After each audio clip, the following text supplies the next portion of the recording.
వేసవి వేడిపై దాడి చల్లటి రిఫ్రెషింగ్ స్టాప్ తో హాయి. కొల్లేరు ప్రాంతంలో పర్యటిస్తోంది కేంద్ర సాధికార కమిటీ 5 సభ్యుల బృందం. కలకుర్రు, మణుగూరు, ఆటపాక, కొల్లేటికోట ప్రాంతాలను సందర్శించనున్నారు. కమిటీ సభ్యులు చంద్రశేఖర్ గోయల్, డాక్టర్ జేఆర్ భట్, ఎంఎస్ భానుమతి, సునీల్ లిమ్యే, ప్రకాష్ చంద్ర భట్. కైకలూరు, ఉండి మండలాలకు చెందిన జీరాయితీ భూముల రైతులు, కొల్లేరు వాసులతో సమావేశం కానున్నారు. సాయంత్రం ఏలూరు కలెక్టరేట్లో దెందులూరు, ఏలూరు, ఉంగుటూరు మండలాలకు చెందిన జీరాయితీ భూముల రైతులు, కొల్లేరు వాసులు అధికారులతో సమావేశమవుతారు.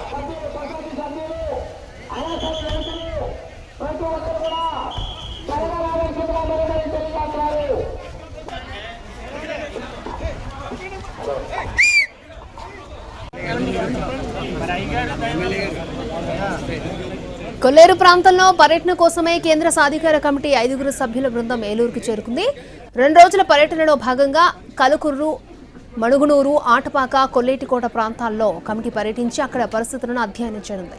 కైకలూరు, ఉండి మండలాలకు చెందిన జీరాయితీ భూముల రైతులు, కొల్లేరు వాసులతో సమావేశం తర్వాత కలెక్టరేట్తో అధికారులతో కమిటీ బృందాలు సభ్యులు సమీక్షిస్తారు.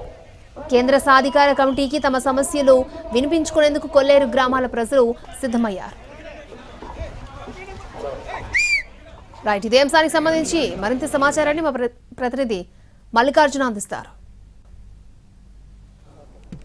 సుప్రీంకోర్టు ఆదేశాలతోటి కేంద్ర సాధికారిక కమిటీ కొల్లేరులో 2 రోజుల పాటు పర్యటించనుంది. ఈ పర్యటన నేపథ్యంలో కమిటీ సభ్యులకు తమ గోడు వినిపించుకునేందుకు కొల్లేరు గ్రామాల ప్రజలు సిద్ధమవుతున్నారు. ప్రస్తుతం మనం ఇక్కడ చూడవచ్చు, ఏలూరు రూరల్ పరిధిలోని శ్రీపర గ్రామానికి చెందినటువంటి ప్రజలందరూ కూడా ఇక్కడ చేరుకొని కొల్లేరు ప్రాంతంలో తాము ఎదుర్కొంటున్నటువంటి సమస్యలను కేంద్ర సాధికారిక కమిటీ దృష్టికి తీసుకువెళ్లేందుకు కూడా వీళ్ళందరూ సిద్ధమవుతున్నారు. 2 రోజుల పర్యటనలో భాగంగా ఈరోజు ఏలూరు, కైకలూరు ప్రాంతాల్లో ఈ కమిటీ పర్యటించి అక్కడ కొల్లేరుకు సంబంధించి పర్యావరణం, అలాగే అక్కడ ఆక్రమణలు, అదే సమయంలో జిరాయితీ భూములు, డీఫామ్ పట్టాలకు సంబంధించినటువంటి వివరాలపైన అధ్యయనం చేయనుంది. ఈ నేపథ్యంలో ఆ కొల్లేరు వాసులు అభయారణ్య పరిధిలో ఎదుర్కొంటున్నటువంటి సమస్యలు ఏ రకంగా ఉన్నాయి, అలాగే ఆ కాంటూరు పరిధిని 5 నుంచి 3కు తగ్గించాలనేటటువంటి డిమాండ్లు ఇక్కడ కమిటీ సభ్యులకు విన్నవించేందుకు గ్రామాలన్నీ కూడా సిద్ధమవుతున్నాయి. ఇక్కడ కొల్లేరు, శ్రీపరుతో పాటు అలాగే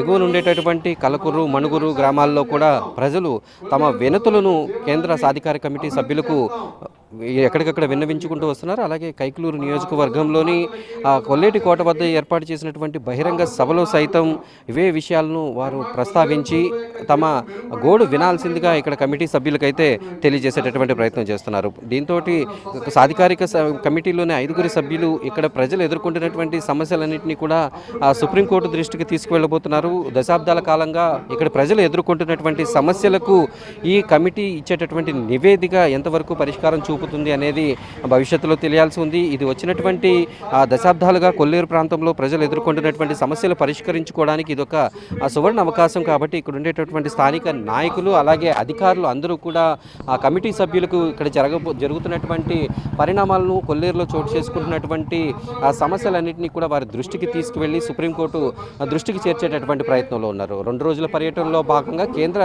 సాధికార కమిటీ ఇప్పటికీ ఏలూరు ప్రాంతంలో పర్యటిస్తుంది. అలాగే రేపు కూడా గణపవరం అంటే ఉంగుటూరు నియోజకవర్గంలోని నిడమరు ప్రాంతంలో కూడా కొల్లేరు వాసులతోటి అక్కడ క్షేత్రస్థాయిలో అక్కడ కూడా పర్యటించి సమస్యలన్నింటినీ కూడా సుప్రీంకోర్టు దృష్టికి తీసుకువెళ్తున్నారు. ఈ నేపథ్యంలో సిఈసి కమిటీ 2 రోజుల పర్యటన నేపథ్యంలో కొల్లేరు వాసులందరూ కూడా తమ సమస్యలను సిఈసి దృష్టికి తీసుకెళ్లేటటువంటి ప్రయత్నాలు చేస్తున్నారు.